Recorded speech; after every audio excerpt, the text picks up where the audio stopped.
নানা অনিয়ম দুর্নীতি সহ ঘুষ নেয়ার অভিযোগে চট্টগ্রাম জেলা রেজিস্ট্রি অফিসে দুদকের হানা। সাবেক জেলা রেজিস্ট্রার মিশন চাকমা সহ বিভিন্ন কর্মকর্তাদের বিরুদ্ধে নানা দুর্নীতির প্রমাণও মিলেছে দুদকের কাছে। এমনকি সন্দ্বীপে সাব রেজিস্ট্রি অফিসে নকল নবিশ নিয়োগেও প্রমাণ মিলেছে নানা অনিয়মের। দুদক কর্মকর্তারা বলছেন, অনিয়ম দুর্নীতির সাথে জড়িত কাউকে ছাড় দেওয়া হবে না। আবু জাবেদের ছবিতে চট্টগ্রাম থেকে নয়ন বড়ুয়া জয়ের রিপোর্টে বিস্তারিত।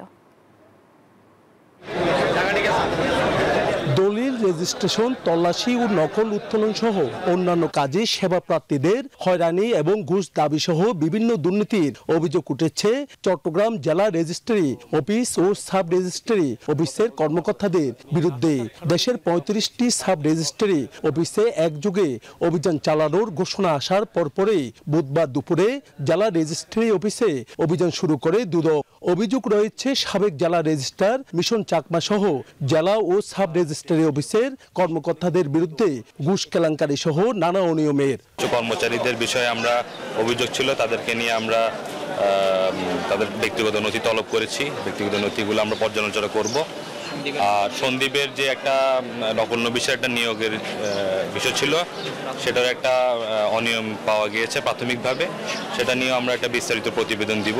এমনকি দলিল রেজিস্ট্রেশন, তল্লাশি ও নকল তুলতে গেলেই টাকা ছাড়া মেলে না কোনো সেবা, এমন অভিযোগ রয়েছে ভুক্তভোগীদের। আপনি যখনই কোনো কাজ করবেন, দেখা গেছে আপনি এখানে লোকজন আসছে, আসার পরে বলবে 2 ঘন্টা অপেক্ষা, 3 ঘন্টা অপেক্ষা, কাজটা হলো না, তারপর দিন আসেন। তারপর দিন আসার পর দেখা যায় 2 দিন কাজটা হয় না। কেন জানেন? কারণ আপনার হয়তো টেবিলের নিচে কোনো কিছু দেওয়ার ব্যাপারটা ছিল। স্বচ্ছতা, জবাবদারিতা থাকা দরকার। কারণ রেশনের বিষয়ে অনেক কিছু হয়ে যায়, হয়তো আমাদের অজান্তে হয়ে যায়, আমরা হয়তো অনেক কিছু টের পাই না।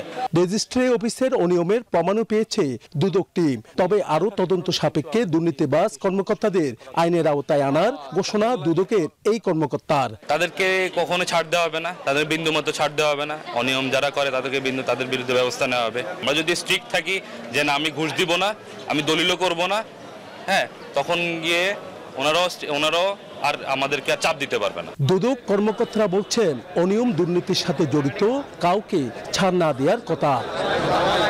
নয়ন বড়ুয়া জয়, নিউজ 24, চট্টগ্রাম।